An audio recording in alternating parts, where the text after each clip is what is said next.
Hi, I'm Selena. 3 months ago, my grandfather gifted me a beach mansion. Or so he thought. At my engagement party, he asked, right in front of everyone, if I was living comfortably there. I froze. Then answered, "What mansion?" That moment, it cracked open everything they'd tried to bury. The lies, the greed, the years of being erased. And me? I stopped pretending. What came next wasn't revenge. It was justice. Have you ever found out the people you trusted the most were stealing your future? Stick with me. This story doesn't end the way they planned. Before we begin, what time are you listening and where from? Drop it in the comments. I read every one. The sky had that soft golden haze that only came in early summer, just before the light started to fade and the vineyard turned quiet. If I squinted, I could see the edge of the ocean down the hill, past rows of grapes and guests in linen dresses, pastel shirts, champagne flutes glittering in hand. This was supposed to be my engagement party. My mother kept calling it the moment we celebrate you, but somehow I felt more like a placeholder. A centerpiece, maybe. Dressed in sage green, hair done in soft waves, smile pinned up carefully like a brooch. David, ever the charmer, stood beside me talking to Kyle, who had a way of dominating any room he entered, whether or not he was invited to. My father introduced me to the Morellis from the wine board. "This is our daughter," he said. No name, just daughter. As if I were interchangeable. As if my name had no weight. The music swelled, soft jazz, and the hum of conversations continued. My mother floated by, adjusting place cards and making sure every fork was at just the right angle. I caught her glancing my way. Not warmly, just checking. David leaned in and whispered, "You look stunning tonight." I nodded, but my gaze flicked toward Kyle. He was laughing with his wine glass lifted, comfortably seated next to David's chair, the seat I'd chosen for myself. Funny how that happened. Last week, I'd overheard something in passing. My parents talking near the study. Something about a coastal property. I'd thought they were planning a trip. Or maybe investing in something. I didn't ask. I never ask. People like me, middle children in all but birth order, we learn to read between silences. The clinking started. A few people tapped their glasses with silver knives. My grandfather stood. He looked elegant in his pressed navy blazer, the old military pin gleaming faintly under the patio lights. William Hartman wasn't just a guest. He was the backbone of this family. The kind of man whose words held weight, even when the world moved past him. "To Selena and David," he began. "May your union be strong, your love be kind, and your foundation steady. As steady as the beachside house I gave you 3 months ago." There was a pause. The wind stopped. The room stilled. I stared up at him. "What house?" I said, not loudly, not accusingly, just stunned. He chuckled lightly, eyes scanning the guests. "Oh, come on, darling. Don't tell me they haven't let you move in yet." His words dropped like stone into water. Eyes turned, heads tilted. Whispering began in corners. I could hear it. The rustle of fabric, the clink of nervous glass.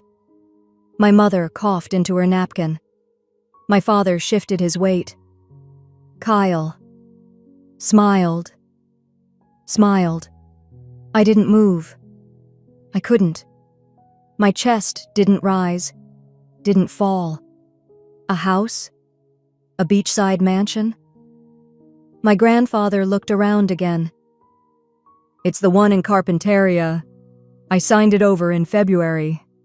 It was supposed to be your wedding gift. Did no one tell you?"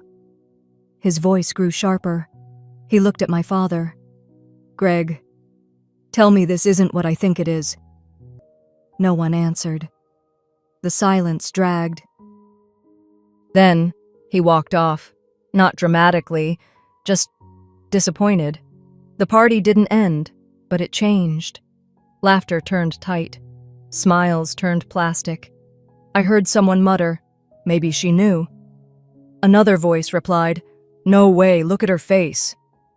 David took my hand under the table. His palm was damp. "Hey," he whispered. "Maybe this is just a mix-up. Maybe—" "Don't," I said, pulling my hand back. I could feel something hollow inside me crack open, like when you realize the version of your life you believed in was only yours. Everyone else had another script. I stood, quietly. Walked past the tables, the music, the lights. No one stopped me. Outside, the evening air was cooler. The lights from inside glowed softly through the vineyard's windows, but the sky above me was darker now, like someone had closed a curtain. I walked toward the pergola by the olive trees, the one my mother had once called too rustic for photos. I sat and thought about every little moment that made no sense before, like the time Mom told me not to visit the south side of town. "It's being renovated," she'd said, or how Kyle suddenly started wearing that new Omega watch, or the way the family avoided certain topics when I came over. I wasn't angry, not exactly. Anger is loud. This was something quieter, colder, a kind of betrayal that didn't even think it was betraying you, because it never thought of you at all. My phone buzzed. A message from Grandpa. "Meet me tomorrow. I think they stole more than just the house." I stared at the words. My hand rested on my knee, next to the hem of my dress. The diamond ring sparkled faintly under the pergola light. I lifted it, watched it catch the dark. For the first time that night, I let the silence stay. I didn't sleep that night. I lay on top of the comforter, still in the dress, staring at the ceiling as the fan spun slowly, its blades whirring like a clock with no numbers. I watched the moonlight crawl across the wall. Then it faded. Then the sky shifted to that cold blue before sunrise. By 9:30, I was already on the road. The address Grandpa sent me led through winding canyons, past wild sage and rust-colored cliffs, until the GPS told me to turn left onto Ocean View Drive, the kind of street name you'd see in real estate brochures with glossy covers and promises no one keeps. The road narrowed. Palms lined the way, whispering in the wind. I could smell salt. I knew what this was. I just didn't know how bad it would feel. At the end of the cul-de-sac stood a Mediterranean-style mansion, white stucco walls glowing in the sunlight, soft blue roof tiles catching the sky, a tall wrought iron gate curling like vines. There was a stone path to the beach winding just out of sight. Flowers bloomed along the front garden, bougainvillea, jasmine, and lilac. I used to say that if I ever had a house by the water, I'd grow lilacs over the front pergola. I was maybe 15 when I said that. My mother didn't answer at the time. She just nodded absently and asked my sister if she wanted more iced tea. I rolled down my window. A security guard stepped forward. He had sunglasses on and a clipboard tucked under one arm. "Morning. Name?" "Hartman," I said. He looked at the list. "Are you here to see Mr. Kyle Whitmore?" I didn't answer. My fingers tightened around the wheel. He nodded, pressed a button, and the gate creaked open. The driveway curved up, a slow incline. The tires crunched over gravel. I parked in the roundabout and stepped out, my sandals hitting the stone like I'd been here before. My hand grazed the side mirror, just to ground myself. The wind shifted. The scent of salt and lilac hit all at once. Too familiar. Too much. I walked up the steps. The double doors were already open. A woman came to greet me, tall, smooth ponytail, wearing linen like it was pressed onto her skin. "You must be Selena?" she asked. I nodded slowly. She offered a polite smile. "I'm Grace, Kyle's wife." Her voice had that polished warmth women learn at country clubs. "I didn't know he was expecting company," she said, standing aside to let me in. I stepped inside. The foyer opened into a wide space, Vaulted ceilings, clean white walls, sun streaming through tall, arched windows. Everything smelled faintly of lavender and new paint. The floors shined. The furniture was modern, soft gray and pale wood, too impersonal, like a home staged for sale. I followed her to the kitchen. There, on the marble counter, was a stack of unopened mail. A pale blue envelope caught my eye. My name was on it. Just my name. Selina Hartman. The handwriting looked like Aunt Helen's. The stamp wasn't even marked. I didn't touch it. I just looked. Grace caught the direction of my gaze. "Oh, something's got mixed in. Kyle hasn't sorted through it yet." I didn't answer, just nodded. Then I heard him. Kyle.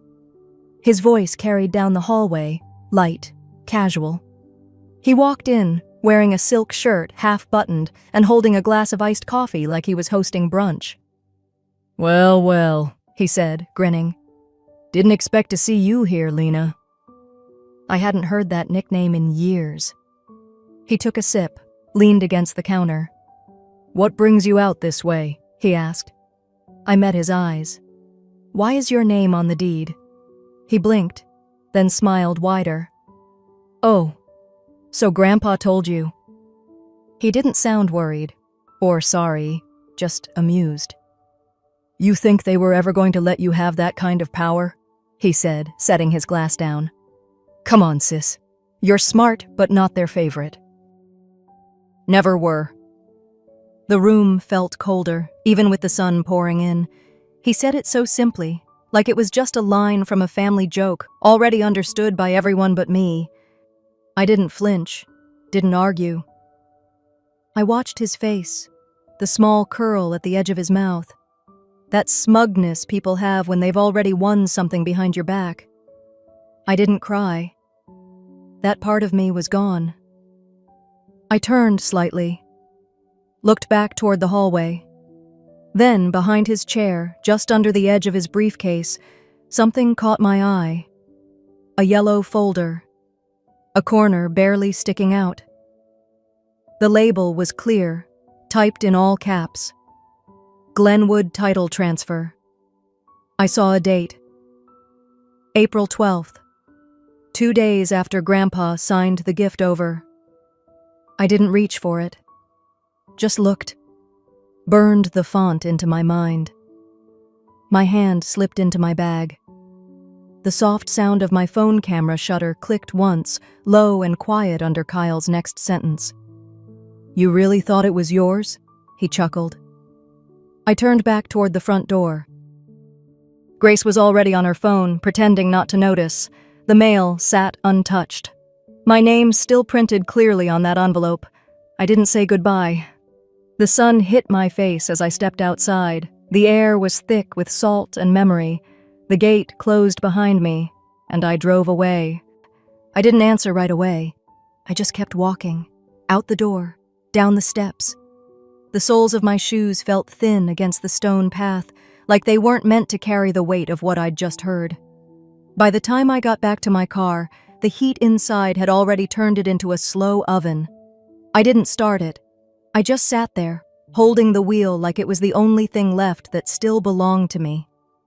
That night, I didn't sleep again. And the next morning, I called in to work and said just one word: personal. By late morning, I was on the road again, this time headed downtown. The traffic was its usual rhythm: brake lights, turn signals, the occasional honk slicing through the hum. But inside my car, it was quiet. The kind of quiet where your own breath starts to feel loud. I parked 2 blocks from the LA County Recorder's office. The building looked tired, its cement walls stained from years of sun and smog, but inside, it was cold and fluorescent. Rows of filing desks, computer terminals, tired clerks typing with the same rhythm as ticking clocks. I walked to the front desk and gave my name. The clerk barely glanced up. "Title records?" "Yes," I said. "Glenwood property, Whitmore family." Her nails clicked across the keyboard. Then she handed me a small slip of paper with a number scrawled across the top. Take this to the 3rd floor. Window 4. I nodded, held the paper like it was something holy, and found the elevator. When the doors opened on the 3rd floor, the air smelled like old paper and lemon cleaner. At window 4 sat a woman with graying hair pulled into a low bun. Her glasses hung by a string around her neck. A pin on her lapel read, Ms. Gutierrez. "Can I help you, honey?" she asked, voice warm, familiar in the way only women over 60 can make you feel. I stepped closer. "I'm trying to look up some deed records. Title transfer from a property gifted by my grandfather." Her eyes softened. "Family property fights," she murmured, more to herself than to me. "You're not the first to come looking." She stood slowly and waved for me to follow. Her steps were slow but steady as she led me down a corridor lined with cabinets. She paused at one marked Private Residential 2020 Present and unlocked it with a ring of worn brass keys. It took her a few minutes. Then she pulled a file, thick, tabbed in yellow and green, and handed it to me. "Take your time. There's a copy table down that way." I thanked her and walked to the small side room, its walls lined with microfiche readers and one lonely copier in the corner. I sat and opened the file. The top document was exactly what I expected. A grant deed dated April 10th, signed by my grandfather. The address, lot description, and name, Selena Whitmore, were all in type. Below, his signature, notarized, dated, stamped, but 2 pages later, something else. A second document. Dated April 12th, this one replaced my name with Kyle's. It looked official. Same header, same notary box. But something was wrong. I leaned in. My grandfather's signature. It wasn't the same. Similar, but not the same. Too smooth. Like someone traced it after practicing a few times. Then I turned back to the first deed. There, at the very bottom, scrawled just beneath the notary stamp, was a side clause, handwritten, not typed. Gift is irrevocable, to be maintained in Selena Whitmore's name for full ownership within 90 days. It was signed by Grandpa, with the same pen as the signature above. The ink had bled slightly into the page. Real ink, real hand. I read it twice, 3 times.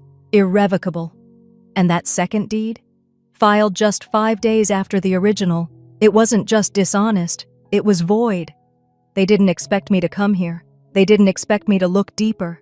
I made copies of everything, scanned the clause, zoomed in.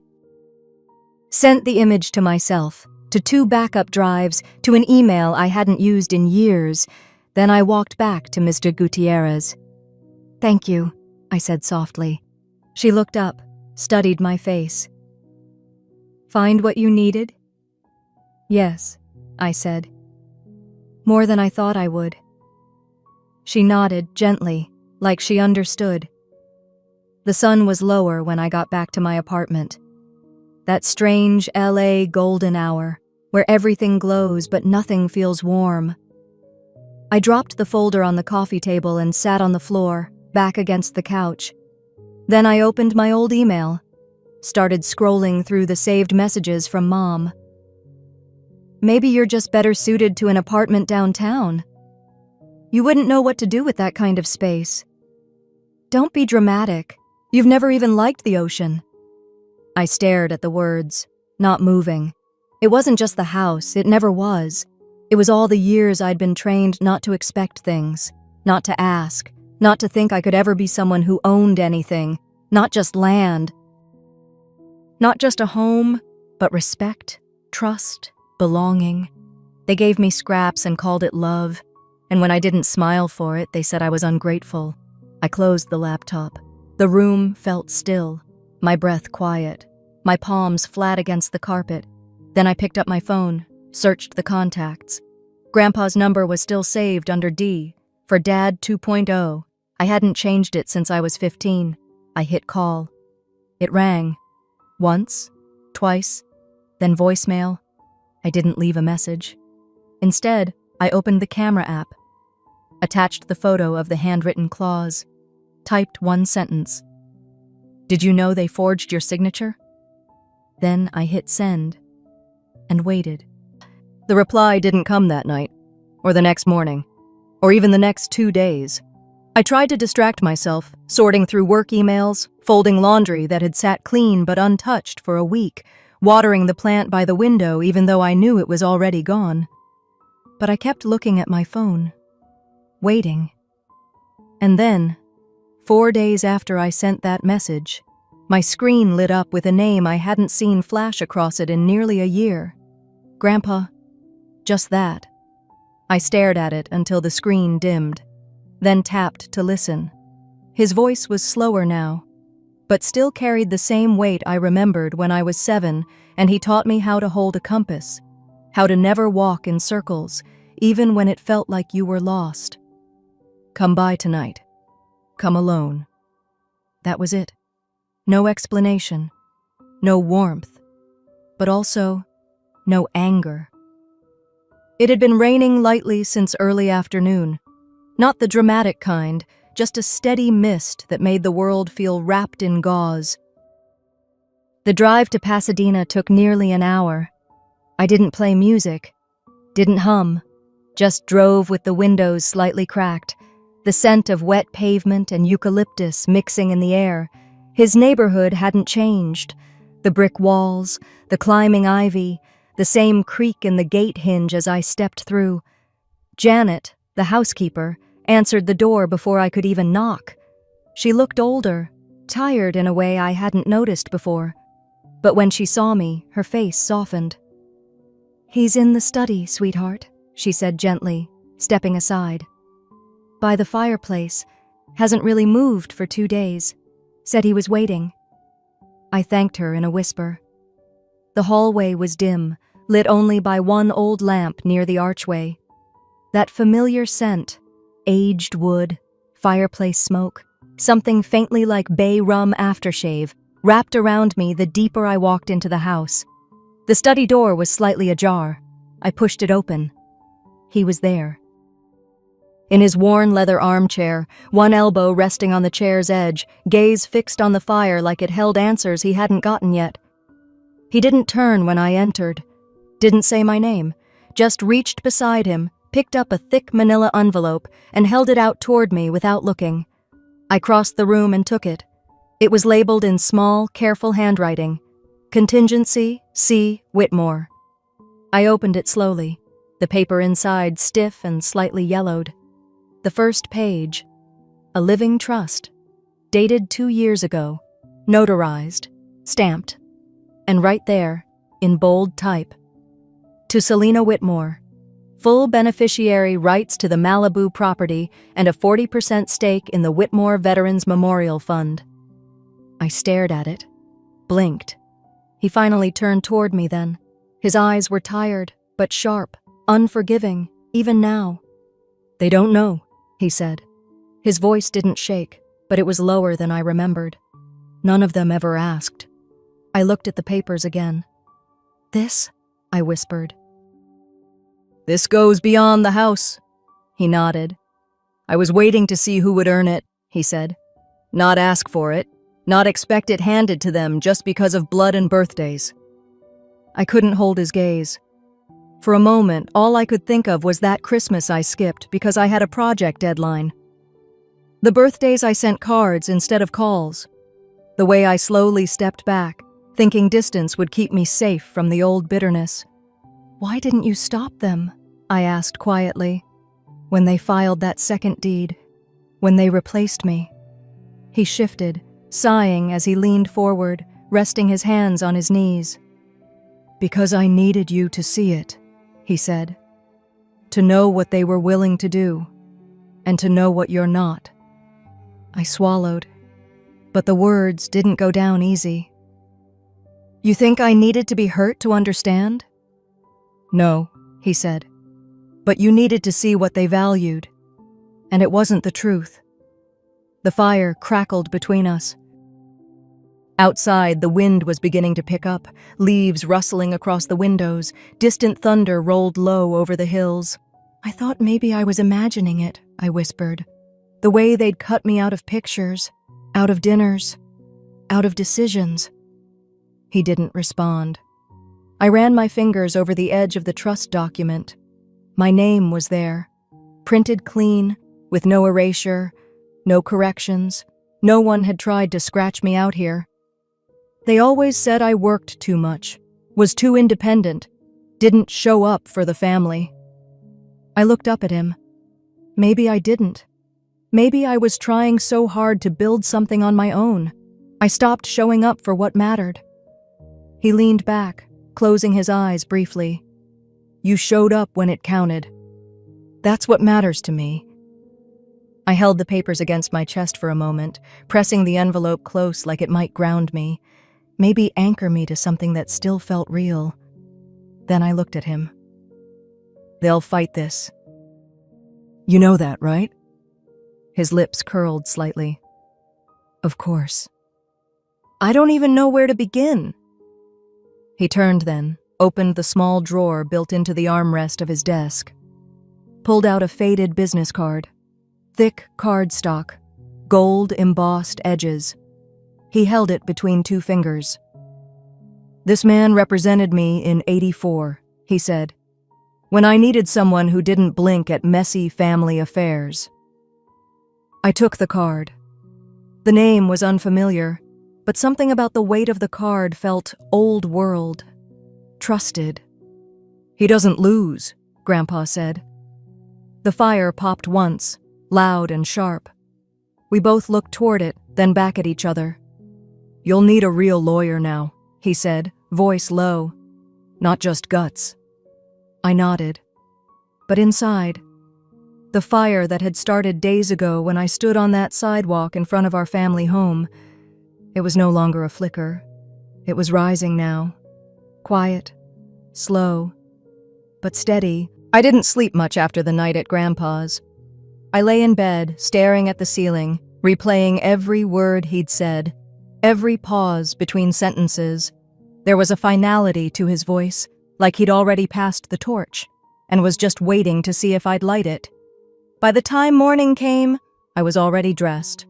Coffee sat untouched on the counter. 2 days later, I stood outside a building in Brentwood, 13 stories tall with weathered limestone and windows that didn't try to impress. It felt like a place where secrets were both buried and dug back up. The brass plaque by the entrance read, Langston Wade, LLP, Private Counsel.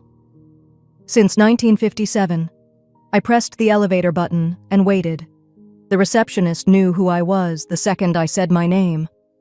She stood, nodded, and gestured toward a hallway behind the main desk. Mr. Langston will see you now, she said softly, like I was walking into a chapel. His office smelled like paper and leather-bound books. No sterile polish, no glass walls, just dark walnut shelves lined with dusty law journals, and one lone clock ticking too slowly above the fireplace. James Langston looked up as I entered. Early 70s, maybe. Hair silver but still thick. Calm hands, steady voice. Selina, he greeted me, like we'd spoken many times before. Have a seat. I sat down, and for a moment neither of us spoke. Then I did what I came to do. Told him everything. About the title change, the signature that didn't match mine. The way my name had vanished from the updated deed, quietly, like I'd never belonged there to begin with. Langston listened without blinking. His fingers stayed laced across a legal pad he never touched. He didn't interrupt once, not even when my voice caught for a second. When I finished, I expected him to ask for details again, to clarify, to push back gently with the usual legal caution. Instead, he looked me in the eye and said, You're not crazy. That deed's been tampered with. Someone knew exactly what they were doing and who they were stealing from. I sat back. He didn't ask me how I got the copy, didn't ask what I wanted to do. He just opened a drawer, pulled out a thick file folder and said, Let me show you something. Inside were printouts, old records from the Whitmore Estates law firm. Dates, logs, System access permissions. I recognized one of the names instantly. Kyle Whitmore. Langston tapped the page. Your cousin interned there 3 summers ago. Had full admin access to digital archives and filing systems, including the property registry portal. I blinked. You're saying he could have changed it from inside? Not just could have. He likely did. We'll know for sure soon. Langston picked up his desk phone, asked for someone named May to come in with a laptop. 15 minutes later, a woman around my age entered, carrying a plain gray case. No small talk, just opened it, booted up the system, and typed like she'd done it 100 times. Langston leaned toward me. She's the best digital forensic analyst I know. I trust her more than I trust half the judges in this county. May nodded at me, then clicked something. Her voice stayed flat. Found metadata inconsistencies on the scanned deed. Last modified timestamp doesn't match filing date. And look here. She pointed to a highlighted string of code. This version was rendered using Adobe Pro, but the original file, stored off-server in a cold backup, shows a different name in the signature field. It's yours. Kyle's name was inserted afterward. The words sank in slowly. I'd been telling myself for days I wasn't imagining it. But hearing it like that, coded, confirmed, digital proof that I had been erased on purpose, it made something go very, very still inside me. Langston stood. We'll request a freeze immediately. Within an hour, a cease and desist had been emailed to the real estate agency handling the Malibu house. The title was now frozen. No new owners, no movement, pending full court review. By that evening, my phone lit up. Voicemail from my mother. You've gone too far, Selena. This is family. This isn't how we handle things. You should have come to us first. I didn't listen all the way through. An hour later, Kyle. I can't believe you'd take it there. Legal action? Over a stupid house? You think this makes you look strong? It makes you look bitter. I saved the voicemail. Didn't reply. They'd always told me silence was weakness. But I was learning. Silence could also be power, especially when it was backed by paper and proof. That night, I sat at my kitchen table with the trust documents beside me. The manila envelope was still creased at the edge where Grandpa's hand had folded it. I lit a candle. Not for any sentimental reason, just to break the darkness. For the first time in weeks, I didn't feel like I was waiting for someone to rescue me, or explain themselves, or make it make sense. They wouldn't. But I would. Just after noon the next day, there was a knock at the door. I wasn't expecting anyone. Through the peephole, FedEx, uniformed, holding a flat cardboard envelope and a clipboard. Signature here, he said. His eyes didn't linger. I signed, took the envelope, and closed the door. Inside, certified notice of legal arbitration, filed by Kyle Whitmore, plaintiff. 2 weeks from now, downtown courthouse. Case number already assigned. I held the paper in my hands and stared at that name. His name, not mine. But this time, I wasn't the one being erased. I sat there for a long time after the FedEx man left, just holding the notice in both hands like it might turn into something else if I stared long enough. It didn't. The name Kyle Whitmore stared back at me from the header, printed in perfect black ink. Beneath it, the words, Petitioner, requesting arbitration to resolve disputed ownership of the Malibu property, so he'd gone and done it. Filed first. Claimed the offense. I should have been surprised. But all I felt was the quiet weight of inevitability. Like a train I'd seen coming from miles away had finally arrived. Right on schedule. 2 weeks passed in a slow blur. I kept busy. Or at least I pretended to. Sorted old files, cleaned corners I hadn't touched in years, lit candles I didn't need, cooked full meals I barely touched. Every little task felt like armor, something between me and the next battle. And then it was the morning of, I got dressed slow, chose dark blue slacks, a blazer that still held shape. I tied my hair back with the black satin ribbon I always used when I needed to feel steady, the one thing my mother had never thrown out when I left. Funny, the things you hold on to, even when the person who gave them stopped seeing you. The office building in Century City stood tall but unremarkable. No flashy signs, just another silent tower with too much glass and not enough warmth. Security let me through after checking my name on the list. They handed me a guest badge and pointed toward the elevators, Conference Room 17B, 11th floor. The hallway outside was cold, air conditioning set too high for comfort. Or maybe it was just me. Inside, the room stretched long, sterile, gray walls, one large oval table with 12 high-backed chairs and a carafe of untouched water at the center. 3 arbitrators sat near the head, suits neutral, eyes unreadable. On one side, Kyle and his attorney, some smug man with a pastel tie and a pen he kept twirling like a nervous tick. My mother sat beside them, arms folded across her chest, hair fixed, makeup perfect, face frozen in something halfway between disapproval and disdain. She didn't look at me. Not once. Langston took the seat beside me, calm as ever. His presence was a small comfort, a reminder that I wasn't walking into this alone. Still, I felt the emptiness where Grandpa should have been, the quiet ache of it. I'd called him twice in the last week. No answer. Left messages. I wasn't sure if it was age or choice. Maybe both. The lead arbitrator spoke first. Introduced the session. Reviewed the structure. Set expectations about tone, evidence, procedure. And then he looked at Kyle. "You may begin." Kyle stood. He cleared his throat like he was stepping on stage, straightened his tie, wore the smugness like a second skin. "Thank you," he began. "I appreciate everyone's time. This isn't easy. But when someone behaves erratically, when they lash out and put the family legacy at risk, someone has to step in." I didn't blink. He continued. "I never wanted this, but I've watched my cousin spiral. She's made irrational decisions, questioned everyone's motives, and accused us, her own blood, of conspiracy." He paused for effect, then held up a folder. "These are messages Selena sent to me and others.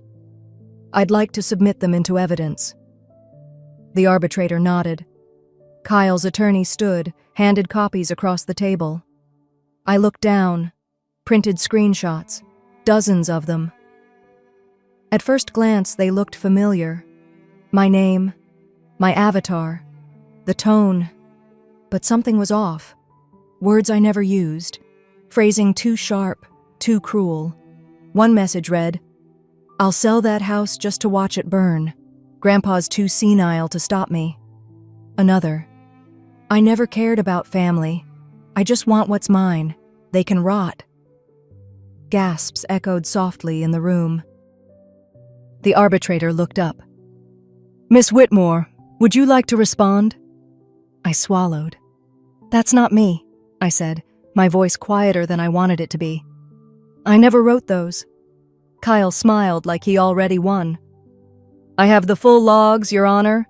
Metadata, timestamps." Langston stood slowly. "With respect, we'd like to reserve full rebuttal until later in the session." The arbitrator nodded. We moved on to procedures, legal positioning, chain of custody. I barely heard it.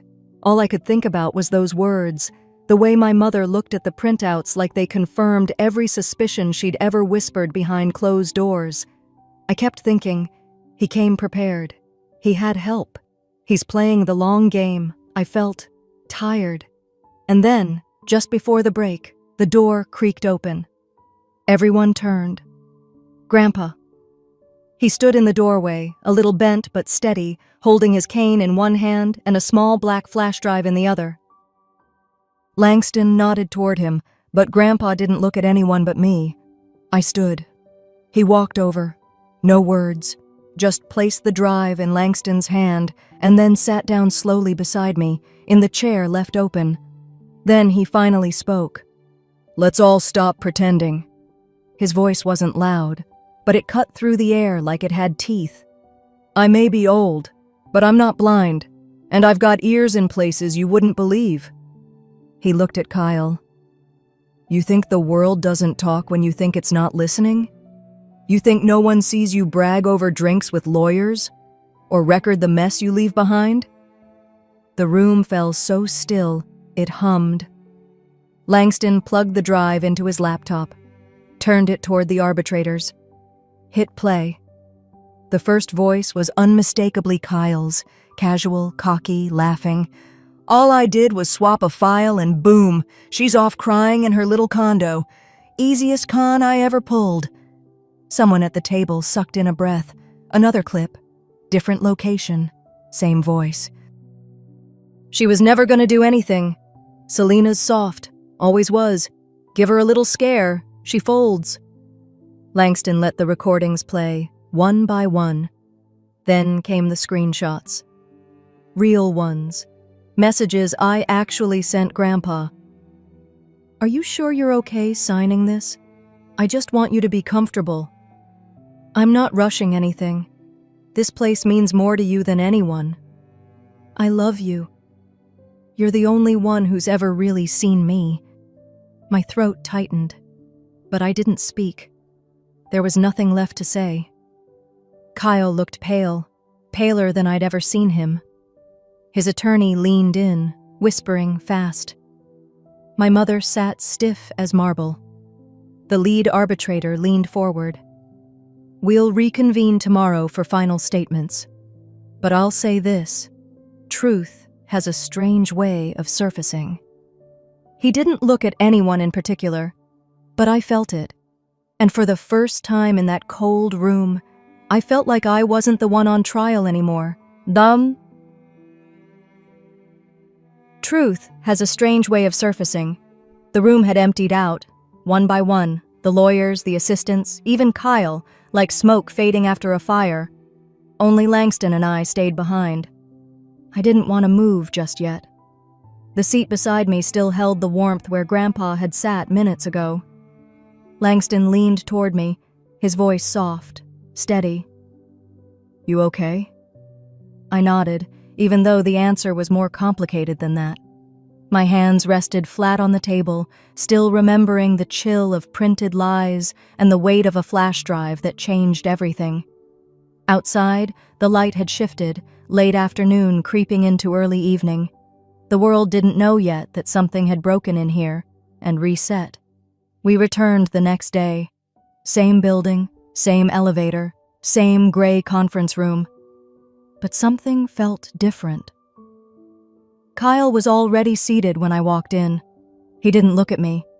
His tie was loose this time, the corners of his mouth tight like he hadn't slept. My mother wasn't there. I wondered if she was avoiding the embarrassment, or if she'd simply stopped pretending to care. Langston and I took our places quietly. The panel of arbitrators came in right at 2. No small talk, no wasted motion. The lead arbitrator cleared his throat and looked down at the document in front of him. "This arbitration board," he began, "has reviewed all submitted evidence, including digital communications, forensic testimony, and living witness statements. After careful deliberation..." He paused for a beat. Kyle shifted in his seat. "We find that the living trust dated March 14th remains valid and binding. All subsequent documents have been deemed inadmissible due to proven tampering and undue influence." He looked up. "All property rights pertaining to the residents at Sandbar Cove are to revert to Selena Whitmore, effective immediately." My breath caught, not in triumph, but in relief. A quiet kind. The kind you don't show. Because the battle might be over, but the wounds are still fresh underneath. Kyle muttered something under his breath. The arbitrator raised an eyebrow. "Excuse me?" Kyle straightened in his chair. "This was rigged," he hissed, louder now.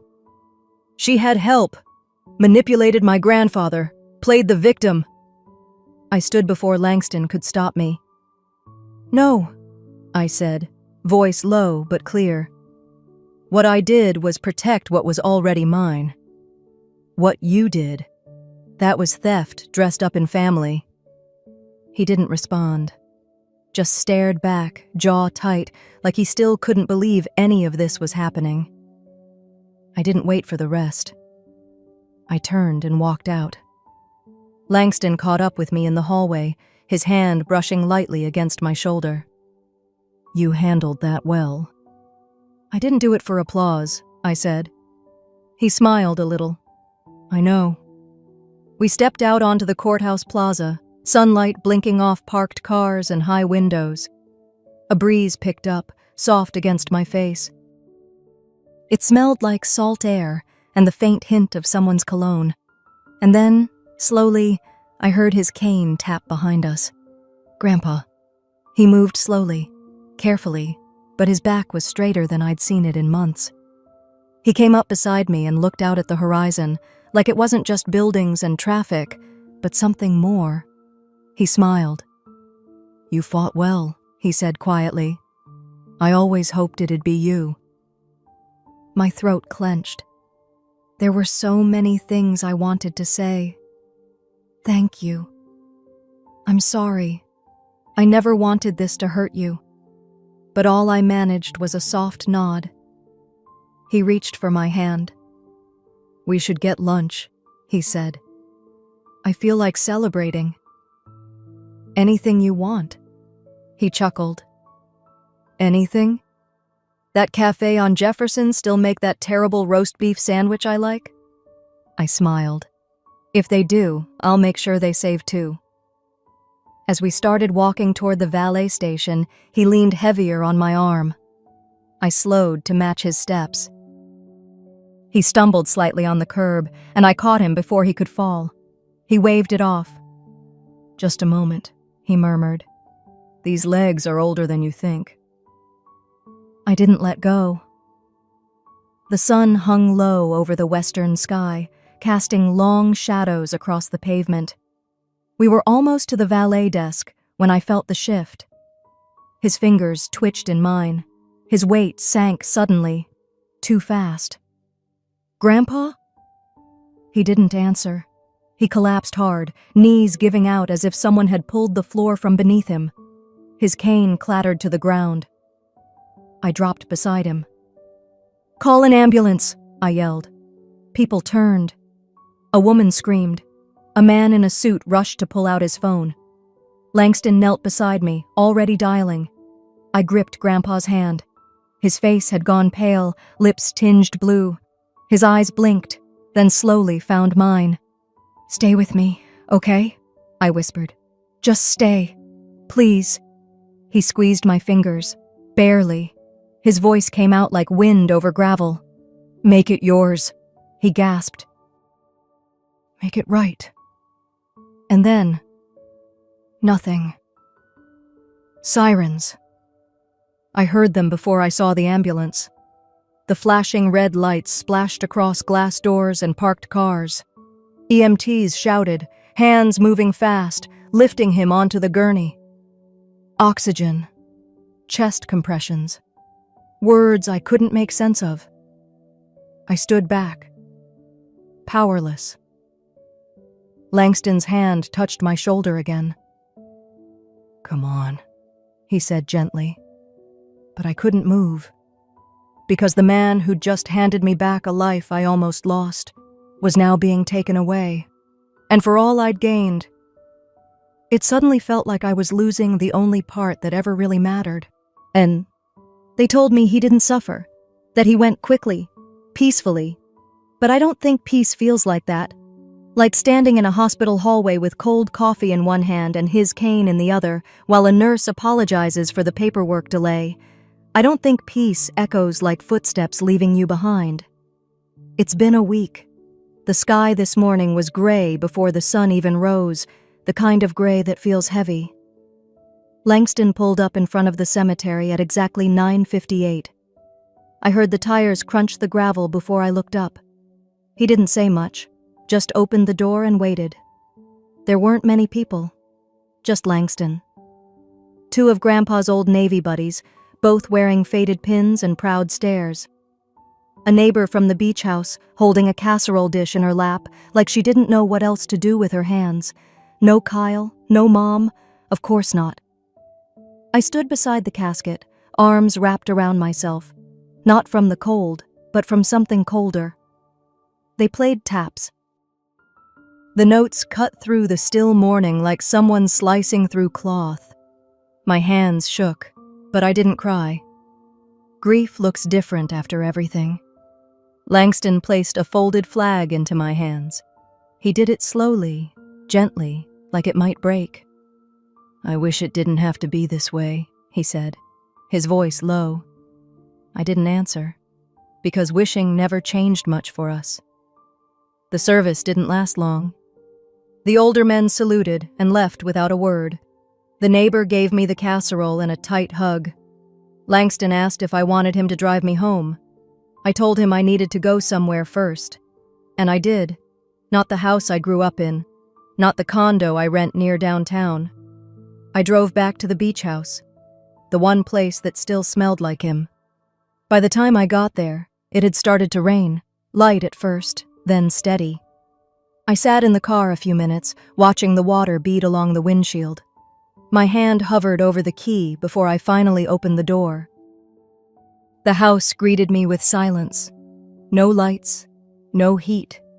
Just that hollow, echoing stillness that only exists after someone leaves for good. I walked in slowly, leaving my shoes by the door like he always asked. The hardwood floor was cool under my socks. I moved through each room like I was walking through a museum of us. The living room still had his blanket draped over the couch, the one I used to steal on cold mornings.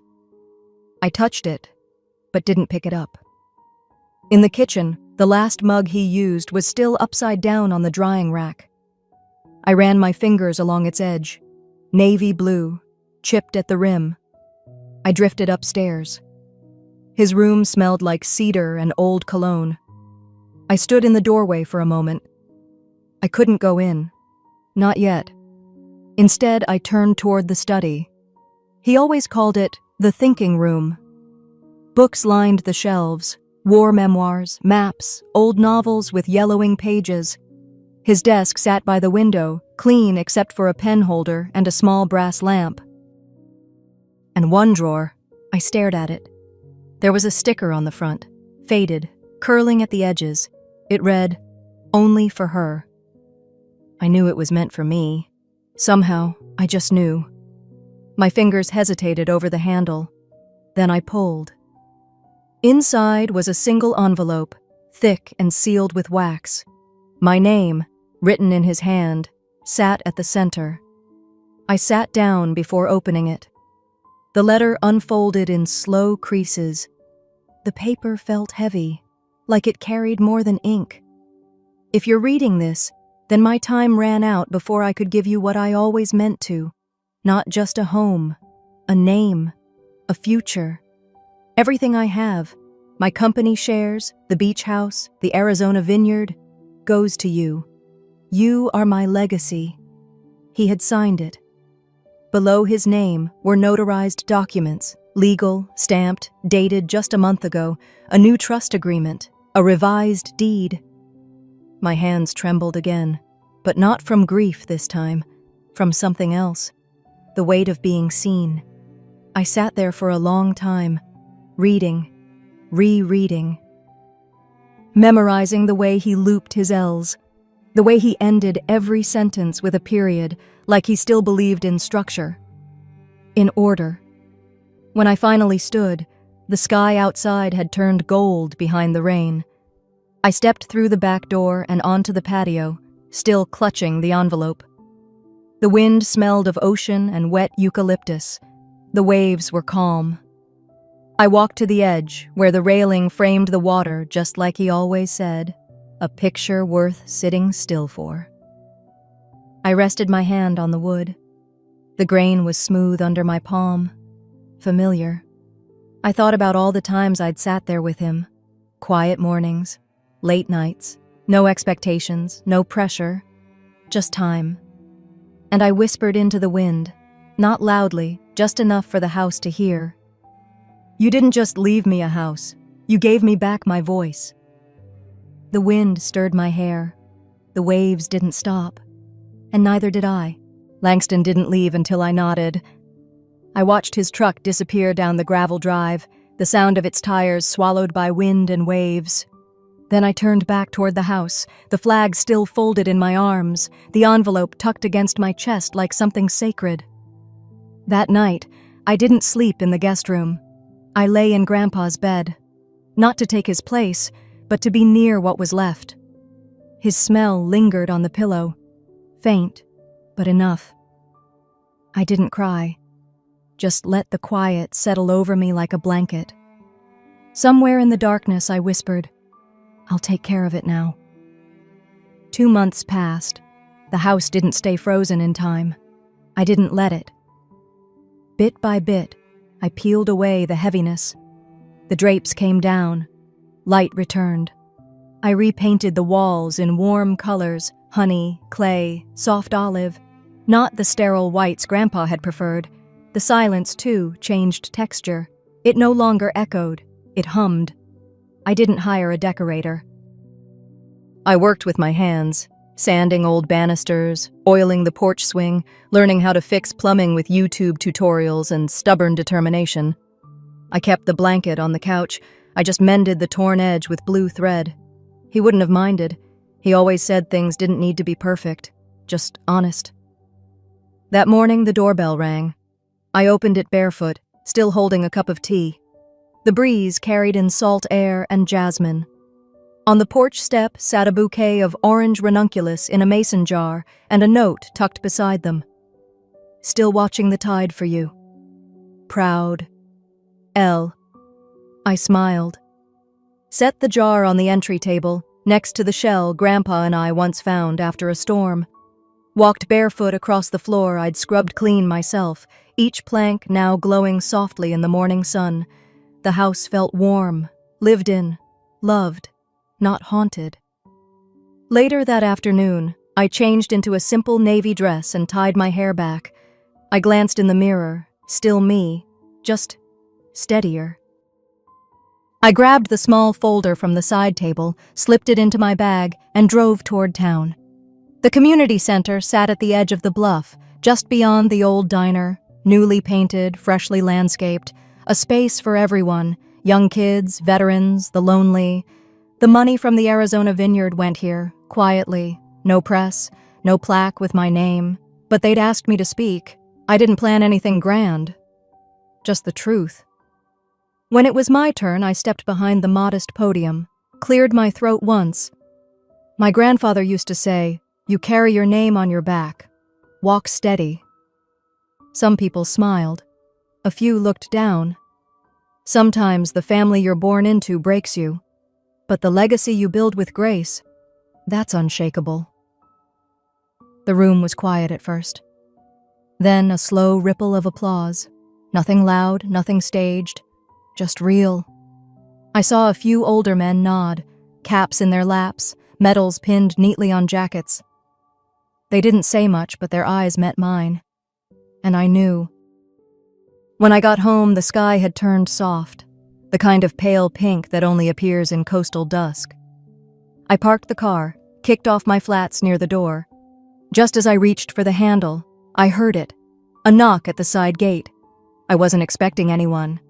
I crossed the porch and stepped outside. The air was cooler now. Standing on the other side of the gate, awkward and uncertain, was a girl, maybe 17.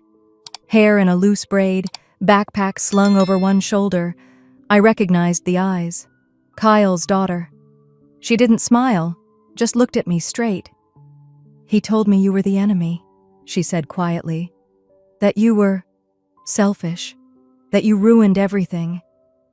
But he never looked me in the eye when he said it. I wanted to see for myself. I didn't move. I just watched her." She hesitated. "I don't want anything. I don't think he told the truth." I thought of the key, still under the mat. The one Grandpa used to joke about, just in case someone honest ever knocks. I bent down slowly, lifted the mat, picked it up and placed it gently in her hand. "When you're ready," I said. She blinked, clutched it, nodded. I turned back inside without waiting for thanks. That evening, I sat on the back balcony. The sun sank low, casting golden ribbons across the water. I traced the letters on the small metal plaque I'd just finished mounting to the gate. C. Whitmore. Heir by honor. The wind stirred lightly. I sipped my tea, let the salt air settle into my lungs. Closed my eyes. I never needed their approval. Just a little space to breathe, to rebuild, to be. Sometimes that's enough. Sometimes it's everything. Have you ever discovered a truth that shattered everything, but set you free? Tell me in the comments. I read every one.